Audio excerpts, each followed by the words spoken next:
Halo pemirsa GPR TV dari Sabang sampai Merauke, dari Miangas hingga Pulau Rote. Kembali lagi bersama Bilky Sabila dalam program Kominfo Newsroom. Halo pemirsa GPR TV dari Sabang sampai Merauke.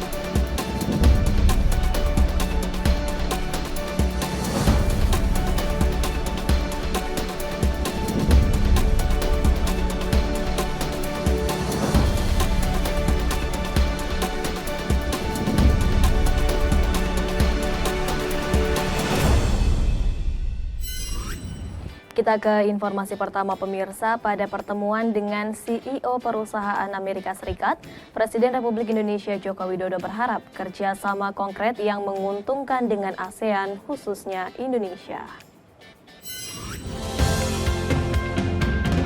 Presiden Republik Indonesia Joko Widodo dan sejumlah pemimpin negara ASEAN bertemu dengan para pengusaha Amerika Serikat di Intercontinental The Willard Hotel Washington DC Kamis 12 Mei 2022.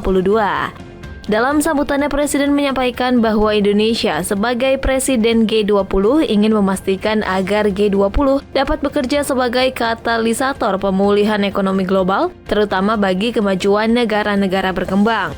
Presiden juga mengharapkan kerjasama konkret yang menguntungkan dengan ASEAN, khususnya Indonesia. Semua ini membutuhkan kemitraan yang erat antara pemerintah dengan komunitas bisnis. Dan saya berharap para CEO perusahaan-perusahaan besar Amerika dapat membangun kerjasama yang konkret di G20 dan kerjasama dengan ASEAN, khususnya dengan Indonesia. Khusus dengan Indonesia, Presiden Jokowi menekankan potensi kekuatan Indonesia dalam penyediaan bahan baku industri, penyediaan energi hijau, dan ekonomi digital.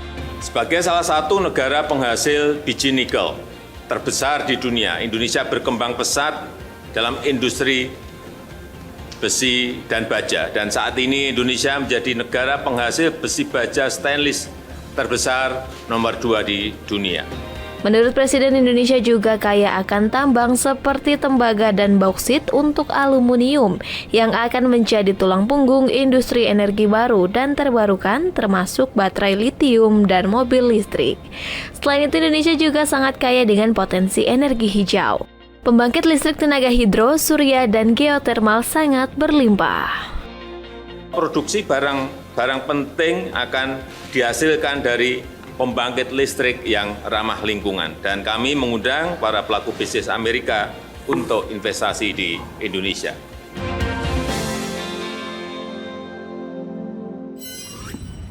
Sementara itu, Menteri Investasi Bahlil Lahadalia mengatakan, usai pertemuan dengan Chairman dan CEO Air Products, Indonesia telah mendapatkan realisasi investasi Air Products tahap pertama sebesar 7 miliar dolar Amerika Serikat atau sekitar 102 triliun rupiah dari rencana total investasi senilai 15 miliar dolar Amerika Serikat. CEO Air Products and Chemical, Seifi Ghasemi, bertemu dengan Presiden Joko Widodo beserta rombongan yang tengah menjalani kunjungan kerja. Dalam kesempatan itu, Presiden Republik Indonesia membicarakan pentingnya tindak lanjut perusahaan Amerika Serikat yang sebelumnya menandatangani nota kesepahaman investasi gasifikasi batu bara dan turunannya di Indonesia senilai 15 miliar dolar Amerika Serikat atau sekitar 219,5 triliun rupiah. Menteri Investasi atau Kepala Badan Koordinasi Penanaman Modal Bahlil Lahadalia yang turut mendampingi Presiden dalam pertemuan tersebut mengatakan, Air Products telah merealisasikan tahap pertama investasi mereka sebesar 7 miliar dolar Amerika Serikat atau sekitar 102,4 triliun rupiah. Seperti apa yang kita ketahui bahwa Air Products telah menandatangani MOU dengan pemerintah Indonesia sebesar 15 billion US dollar. Dan dari 15 billion US dollar tersebut sekarang sudah terrealisasi tahap pertama sebesar 7 billion US dollar, di mana adalah proyek DME, kemudian metanol di Balongan, dan membangun juga metanol di Cepu.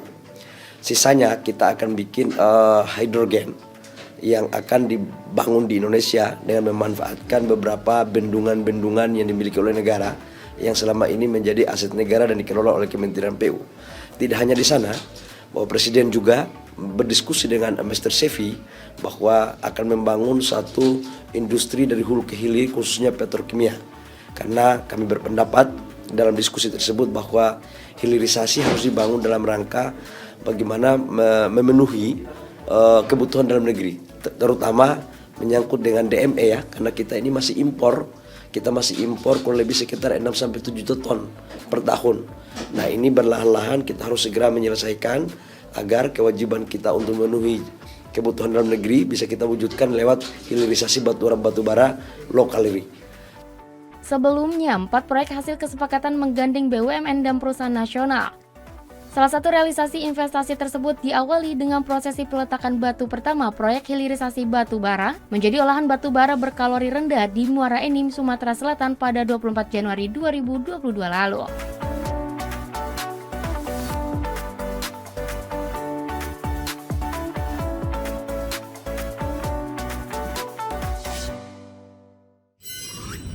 Sementara itu, pemirsa, Presiden Republik Indonesia Joko Widodo menegaskan bahwa Indonesia siap menjadi hub atau pusat produksi dan distribusi vaksin. Hal ini disampaikan Presiden dalam konferensi tingkat tinggi global COVID-19 di Amerika Serikat. Presiden Joko Widodo dalam konferensi tingkat tinggi global COVID-19 2 di Washington DC, Amerika Serikat waktu setempat menegaskan ulang terkait kesiapan Indonesia menjadi hub atau pusat produksi dan distribusi vaksin di kawasan Asia Tenggara maupun Asia Pasifik. Menurut Presiden, langkah menjadikan Indonesia sebagai hub produksi distribusi vaksin menjadi salah satu aspek penting untuk mewujudkan pemberdayaan dalam upaya bersama membangun arsitektur kesehatan dan kesiapsiagaan dunia yang lebih kuat. Secara umum, Presiden meyakini bahwa situasi pandemi COVID-19 belakangan yang mengalami penurunan jumlah kasus aktif nyaris di seluruh dunia harus dimanfaatkan untuk melancarkan pukulan pamungkas terhadap virus tersebut. Hal itu pun bisa dilakukan dengan kolaborasi yang menjembatani tantangan-tantangan vaksinasi COVID-19 mulai dari pembiayaan, logistik, hingga sumber daya manusia. Collective capacity harus diupayakan dan kerjasama antar negara menjadi kuncinya. Kerjasama riset, kerjasama transfer teknologi, dan akses ke bahan mentah harus diperkuat. Tidak boleh ada monopoli rantai pasok industri kesehatan. Diversifikasi pusat produksi obat, vaksin, alat diagnostik, dan terapeutik harus dilakukan. Dengan kapasitasnya, Indonesia siap menjadi hub produksi dan distribusi vaksin di kawasan. Pada peringatan Hari Pendidikan Nasional, Mendikbudristek Nadiem Makarim menjelaskan, kurikulum Merdeka adalah strategi merdeka belajar yang mampu mengurangi dampak hilangnya pembelajaran akibat pandemi COVID-19.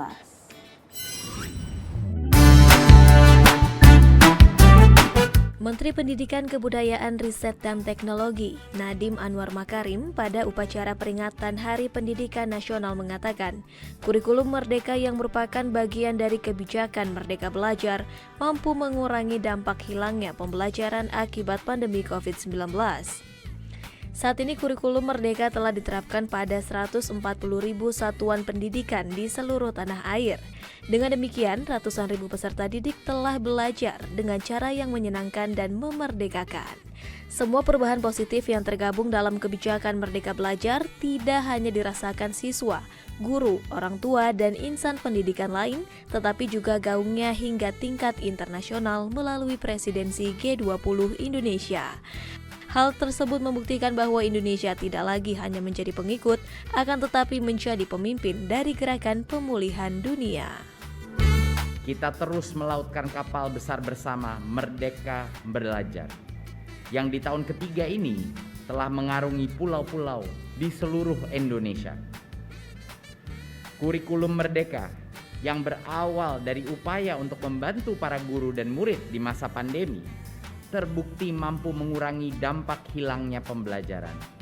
Dan kini, kurikulum Merdeka akan diterapkan di lebih dari 140.000 satuan pendidikan di seluruh Indonesia. Itu berarti bahwa ratusan ribu anak Indonesia akan belajar dengan cara yang jauh lebih menyenangkan dan memerdekakan. Anak-anak kita juga tidak perlu lagi khawatir dengan tes kelulusan, karena asesmen nasional yang sekarang kita gunakan tidak bertujuan untuk menghukum guru dan murid, tetapi sebagai bahan refleksi agar guru terus terdorong untuk belajar, supaya kepala sekolah termotivasi untuk meningkatkan kualitas sekolahnya menjadi lebih inklusif dan bebas dari ancaman 3 dosa besar.